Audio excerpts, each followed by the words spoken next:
The heart of every man craves a great adventure, but life doesn't usually feel that way. Jesus speaks of narrow gates and wide roads, but the masculine journey is filled with many twists and turns. So how do we keep from losing heart while trying to find the good way when life feels more like a losing battle than something worth dying for?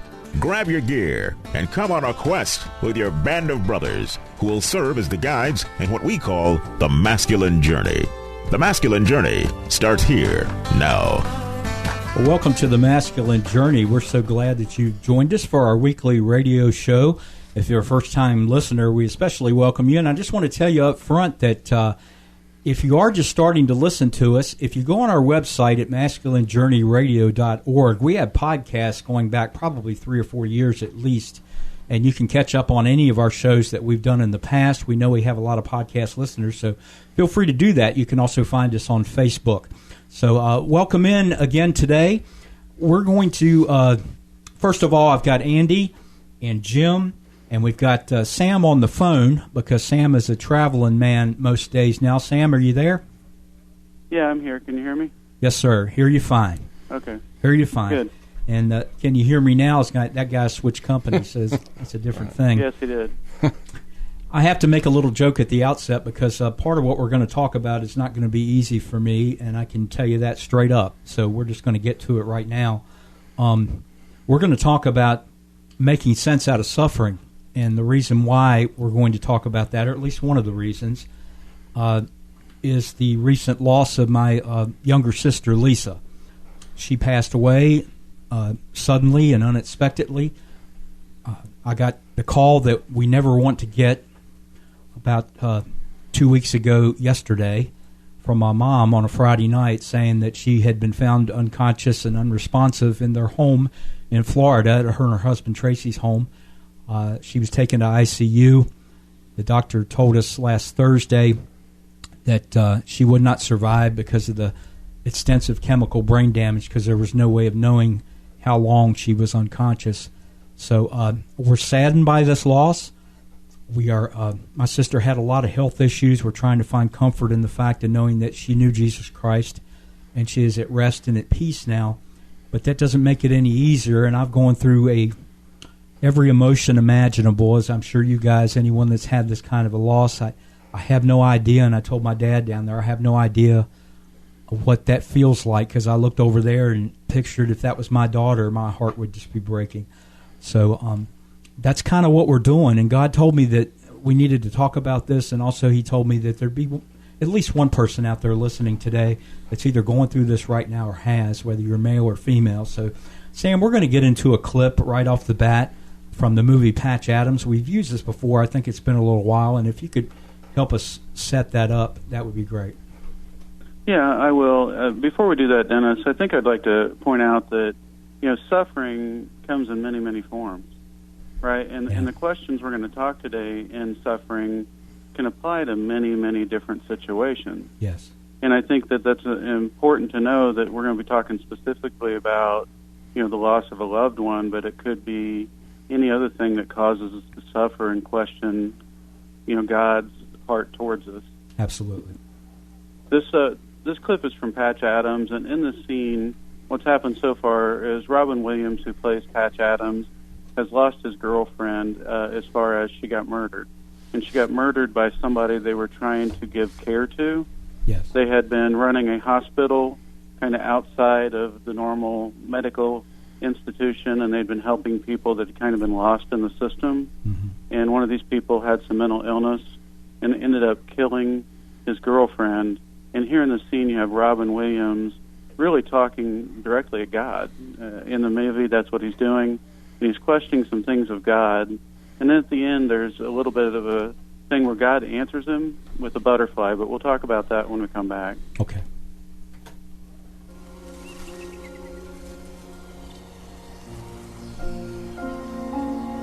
So what now, huh? What do you want from me?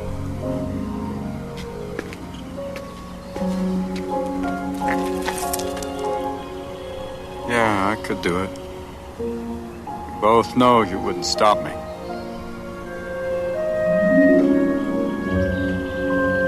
So answer me, please. Tell me what you're doing.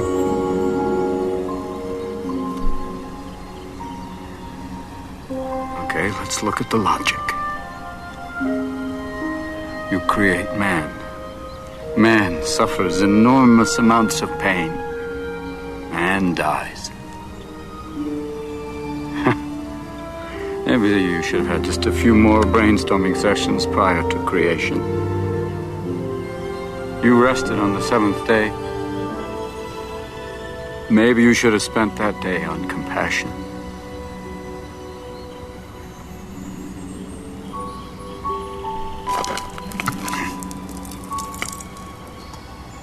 You know what? You're not worth it.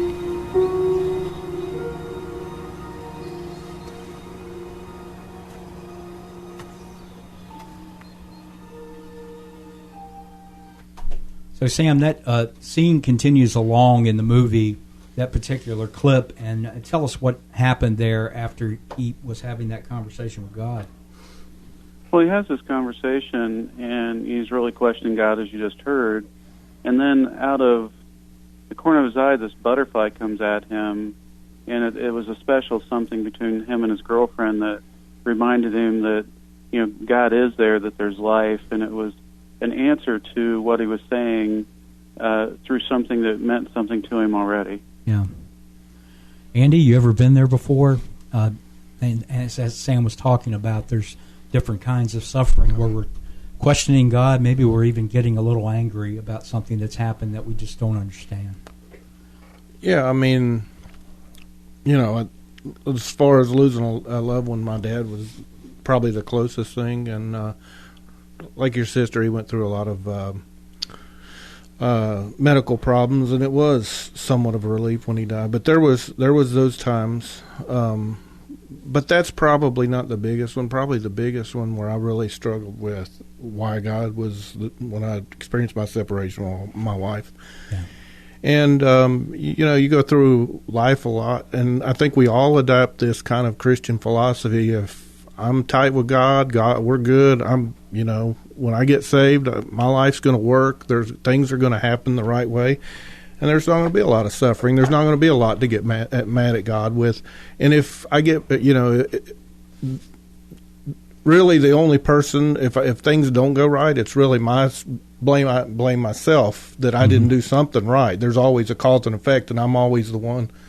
But it's not that simple. I mean, the story of Job I go back to a lot of times. He experienced an incredible amount of suffering. Yeah. And that one, you have a lot of people trying to make sense of it, and really there was no sense to be made of it. And ultimately God showed that he had compassion for him, and he spoke through all those things when man was trying to figure it out. But yeah, his friends really weren't a lot of help there. No, they sure weren't. It was probably not the an example that we want to follow as a counselor these days. So. Yeah. Speaking of which, Jim, you're a pastor type. You have some background in counseling from your training. We were talking about that before the show, and people dealing with grief and with suffering. And as we talk to that, we're also going to segue into this second clip so that you can set that up. But what do you say? What do you do when something like this has happened? The biggest thing, and this is as we talked about earlier before the show. We want to be like Job's friends when they started, and it's just be there. There's not some magic formula for saying it, and everybody responds to grief differently, and you really have to listen. And listening is maybe the greatest form of love for us, is when we are with others and we are putting all our attention on them. Yeah. And Sam, before we set up this second clip, the burning question that people ask, and I hear a lot of times now, in the Christian community, is why do bad things happen to good people? I think Andy was kind of getting at that a little bit while ago. I'm not going to say that my family's a perfect family, or anyone out there has a perfect family, or my sister did everything right, but sometimes it just seems to be hard to understand why did this happen. Yeah, it really is. Dennis, the thing that I would look at, I guess, is that we live in a fallen world. Yes, God's active and he's here, but we live in a fallen world with people that make decisions outside of God, Yes. make decisions outside of what He would have wanted them to do. Right. And with every decision, good or bad, there's consequences. You know, and I look back at losing my mom and how hard it was for me to lose her, and I loved her dearly. A big part of why she went when she did was she smoked for 30 years and developed COPD. Now, I mean, she could have died at the same time. I don't know. But I do know that was a contributing factor that was a direct result of her decision. Yeah. You know, or maybe it's decisions of others. You know, you can have a drunk driver that crosses a lane and hits people innocently. Yeah. You know, it was a decision of another that affected those people, if that makes sense. Yeah. You know, just recently I was on YouTube one night and I came across an old video of the Today Show on the morning of 9/11. And obviously the whole country was in shock, if not the whole world. And you're asking those questions, why does this happen? And Jim, I mean, what played out was that there was evil at work. And it was at work in these guys that trained and got on these planes and killed all these people along with themselves. It speaks to what Sam is talking about in a fallen world. Those people that died on those planes were innocent. I mean, in terms of dying that way, I mean, they really did nothing to deserve that, but it was evil. It was fallen world stuff. You used a trigger word for me. Do you really want what you deserve? Oh, man. We all deserve death, but we have a Savior that died for us. The stuff that happens in this world to us, and Sam's right, a lot of it is consequences of our actions or the actions of others. Some of it's not explainable. Yeah. And we have to develop our relationship with God to the point where it's not, I do a good thing and I get a good thing, I do a bad thing, I get a bad thing. That's the childhood stage. But when we get to the point of being married to the Lamb, where we trust Him, then we don't have to try to figure out. Patch Adams said something to the effect of, let's look at this logically. Don't, because that'll drive you crazy. No logic in that. Well, we do have this clip from the Shack coming up, and Jim's going to set that up for us after the break. You're listening to the Masculine Journey radio show here. We're glad that you joined us. We're talking about making sense out of suffering today. We'll be back shortly. Remember, we have a boot camp coming up in November. We're looking forward to having you there. You can find that information on our website as well. Hi, this is Sam with Masculine Journey. I'm here with my son Eli. We're going to talk about ways that you can help support the ministry. One way, you can go to smile.amazon.com. There's information on our website there on how to do that. Then you can go to facebook.com where you can click the donate button, or you can go to masculinejourneyradio.org. Once again, look for the donate button. Or if you want to mail something in, mail it to P.O. Box 550, Kernersville, North Carolina, 27285.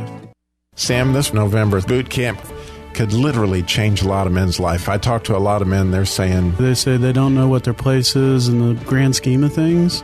They don't know how to behave as Christian men. God designed us for freedom, and it's coming up at this boot camp. It is. Go to masculinejourneyradio.org to register now. Just $169 early bird pricing for 4 amazing days. Go to masculinejourneyradio.org. Register now. It's easy to say when there's nothing to bring me down. But what will I say when I'm held to the flame like I am right now? I know you're able and I know you can save through the fire with your mighty hand. But even if you don't, my hope is you alone. Welcome back to the Masculine Journey radio show. I'm Dennis along with Andy and Jim, and we have Sam on the phone with us. Guys, that's a song from the contemporary Christian group Mercy Me. One of the things I love about their lead singer is that he always has been transparent in what's going on in his life. And he's talking about the fact that, how can I get up and sing and give people hope when I'm not feeling that? I can identify with that lately. I went back on the radio, and I've played that song just about every day, Monday through Friday, and hear it, and it never meant more to me than it did a few days ago when I heard it, because this is finding hope and trust and love in the midst of our suffering. That we don't have to have a mask up in front that acts like everything's okay, I'm fine. Guys, I can tell you I'm not fine right now. And there are people out there that have gone through something or are going through it right now, and they're not fine. And they're trying to make sense out of it. And we're glad you joined us for that. Jim, we're just going to transition into this next clip from The Shack. And I have to say one thing. 6 days before I got this phone call, and Sam had talked about watching this movie, so I rented the DVD, not knowing how significant it would be for me to find peace when this happened with my sister. So we've got a clip here. Why don't you set that up for us? Yeah, this is the father of a murdered girl who's been dealing with grief, and that is what we're talking about. And he's been angry and guilt. He's felt guilt over his complacency and ignoring her during the time she was kidnapped. He's now feeling anger towards God. And in this wonderful segment, he is talking to the personification of wisdom. And that's probably enough setup. This is a hurting man talking to wisdom. What about the man who preys on innocent little girls?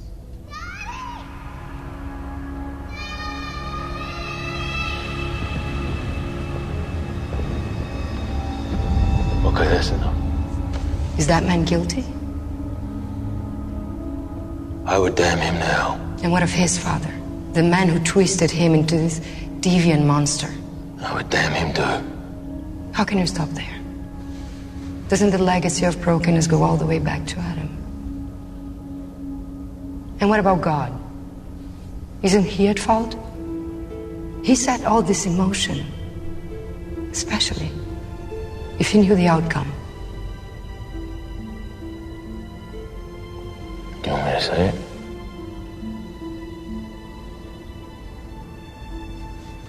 Absolutely.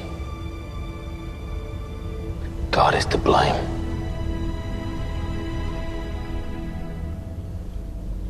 Well, if it's so easy for you to judge God,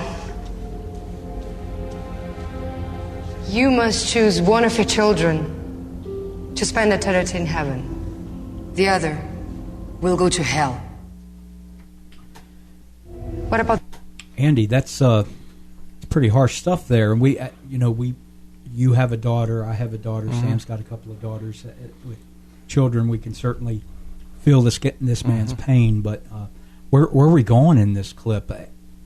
How is she making sense out of this for him? Right, we all want the justice that the man, evidently wants, and just trying to. I think wisdom is really trying to show just, there's the byproduct of sin is going to be hurt to people, but there's a reason for it. It came through the original fall. We're all affected by it, and obviously it all points to the Savior and the drawing us close. And really, when you get to it, I mean, his pain, when you look at the whole story of the shack, it ended up being a reconciliation with him and God, and it probably wouldn't have happened without that, pain. What he went through, it positioned him to be open to God, but he had to have some enlightenment through those that came along to help him. But I guess that's what it is. We're all going to deal with this. God made it very clear in the Bible. We're going to deal with suffering and pain. All his servants did. There was none missing from it. But we walk around in today thinking everybody should be happy and everything's okay all the time. We're all good, and it's not that way. Yeah. And it's our job as his creatures to really look to try to find out what's in those things, those times of suffering and pain, and if we can really rely and trust him during that. And Sam, in the church today, and I'm not here to put down the church, we're all part of it, and maybe even especially for men, we want to hold up that mask and say everything's fine. I'm going to be fine. I'm going to be okay. We we have those experiences like Andy's talking about. I remember attending a church, and it was like if you weren't smiling, someone would ask you why you weren't smiling. And what I wanted to say, and eventually said, was that, my world kind of sucks right now. I don't have a whole lot to smile about. To me, that's real.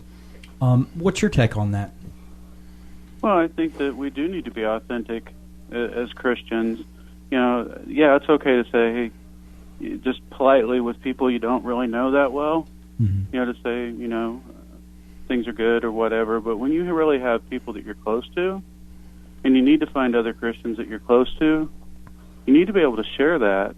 Because in that, if you don't, the enemy gets the tendency to get a foothold, and you don't have brothers or sisters to call you out on it and help you find your way back to God.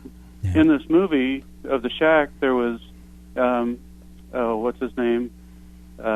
Faith Hill's husband, Tim McGraw. Tim McGraw, yeah. Oh, yeah. Yeah, was trying to get him back. There was a brother that was trying to get him back. His wife was trying to get him back. Now, ultimately, he needs to make that decision, but without that support of other Christians, it makes it very difficult, and the enemy knows that, and he wants to isolate you. Because if he can isolate you, he can keep you in that bondage. Yeah. So we're kind of getting at, ultimately, that some good can come from this suffering. We've got a last clip. It's from the movie Collateral Beauty that I just watched this past weekend.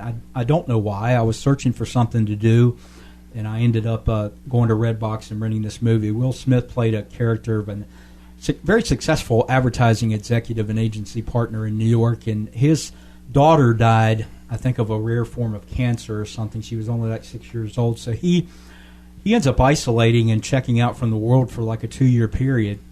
And a lot of different things happen. One of the things that happens is he writes letters to, I believe it was Love, Death, and Time, and basically reams them all for everything that's going on. But he meets this woman in a support group for people that have lost loved ones, who Jim told me before the show, I was trying to figure this out, that it actually ends up being his wife.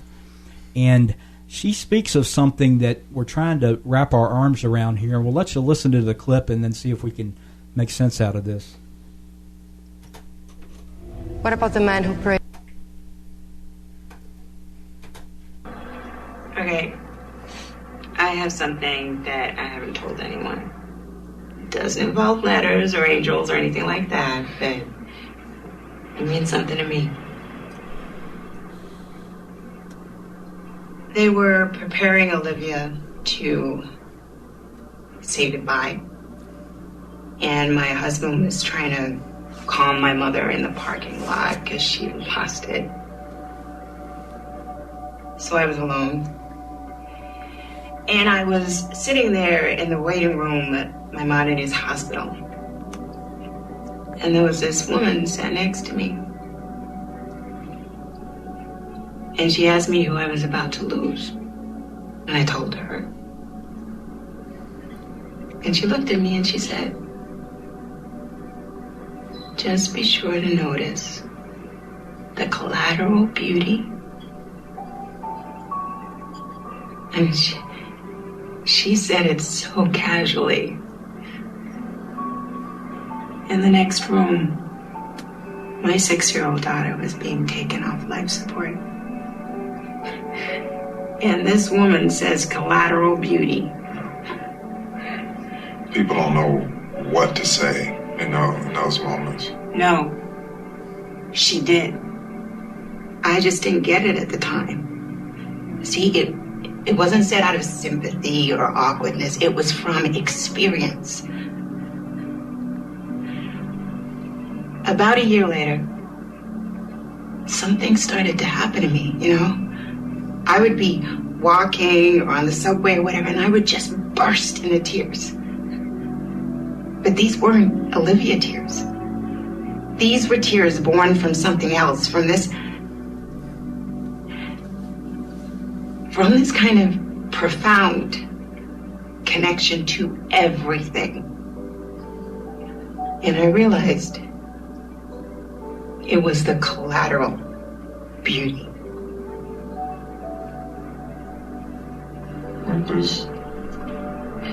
There's no such thing as collateral beauty. There is, Howard. There really is. I'm going to stop it there because we're running a little short on time, and I want to make sure that we deal with this. And that we talked about before the show that there's a scripture that talks about bringing beauty from ashes. And I came across this quote as I've been dealing with the loss of my sister that says, "There are places in the human heart which do not yet exist, and into them enter suffering that they may have existence." And Jim, I'm wondering if that's kind of what this woman was getting at with Collateral Beauty. I mean, that wasn't coming from a standpoint of God in the movie, but I saw it that way, that something good could come out of it. It sounds like there were places in her heart that came alive that maybe weren't before. The one thing that really hits me there, and this kind of goes back to Patch Adams, he's asking God, why he skipped compassion.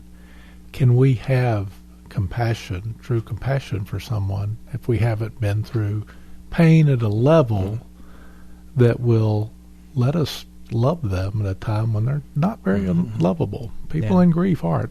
And I'm not trying to pick on you. No, I wasn't very lovable. I wasn't very lovable when I got here today, and I admit to that because my emotions are all over the place. Sam, any closing thoughts?